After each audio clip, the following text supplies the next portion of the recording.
Certainly. Yeah.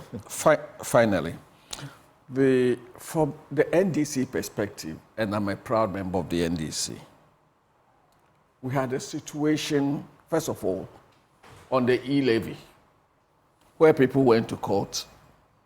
The president, notwithstanding the pendency of the application for injunction, went ahead and assented to the e-levy. Remember, e-levy was so divisive. Very much. Yeah. So he did that. So for us, that's a precedent. Then it comes to this anti-gay legislation.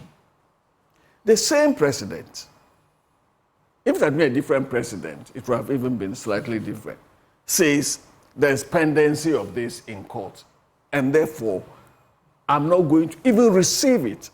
And for me, the president was wrong. No matter the legal gymnastics you people will conjure, he was wrong not to receive the letter. If the transmitter had been received, then he has options.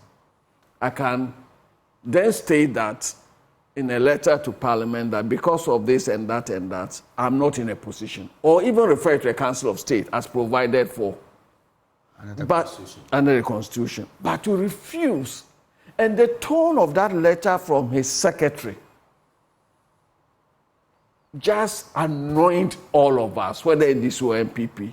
In fact, all MPs I spoke to, including MPP MPs, were so angry with the tone of the letter, the wording of the letter. And you see... Why are you people surprised about that? Because in Parliament, the two sides who must guard the dignity and power of Parliament, which is almost sovereign, you have diluted it and allowed the presidency at all times, not in this regime, to supersede even Parliament. The president has the votes of not everybody. In Parliament, it's represented all Ghanaians. So you have cheapened it. Well, the nature of our adversarial politics has led to that, and it is not the best. I'm the first to concede it is not the best. But most importantly, as a people, as a nation, remember we are a nation building. We must learn from our traditions. And the secretary to the president, in my opinion, has led the president down big time. Why do I say this? The president, as the two of you have just agreed, is human. He can be emotive. The Supreme Court has displayed that tendency, and my chairman is also attributing the same tendency to the speaker. So let's say the president has been emotive. You are his chief advisor as a secretary. What do? You stay that document over. You do not write the letter. The president may even use worse words. But it is your duty. And it is not by error that quite often they prefer diplomats. KD Osei, Kufuor secretary, was a diplomat, to handle these emotions. In our tradition, let me use the Asante-Hene, for example. When Asante-Hene sits in state, adjudicating over a matter, traditional matter, and his temper begins to rise, you hear the, I don't want to call them servants, the courtiers behind him, they start singing his praises.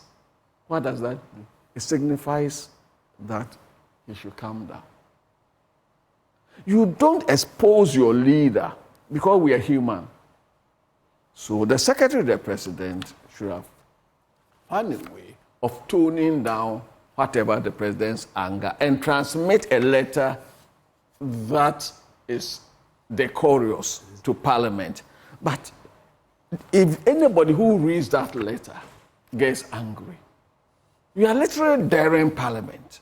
And the clerk to Parliament is a constitutional officer. That's right. Performing his constitutional duty. And you sit there, your appointment is administrative and at best under the Presidential Office Act. Subject to your notice, not approval. And then you do that to Parliament. So for the NDC, that was an affront. But more importantly, you see, the difficulty that puts the president, in my opinion, 80 to 95% of the Ghanaian population are in favor of that bill.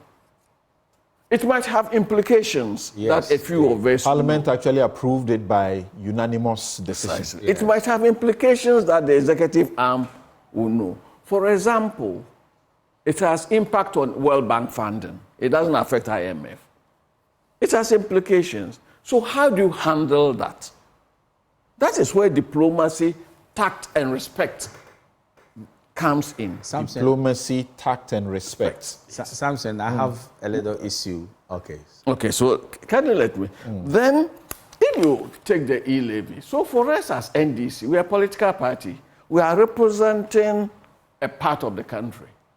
And our membership cuts across all classes, all ethnicities. Right. And then if we see these lawyers, particularly the Attorney General, who is supposed to be the Attorney General of the Republic, speak for all of us, behave in a way that seems partisan, then of course, we'll have a right to express our opinion. Right. The Supreme Court has actually had cause to suggest that on certain matters where the Attorney General is still the principal legal advisor to whichever state entity, that state entity can have their own lawyer.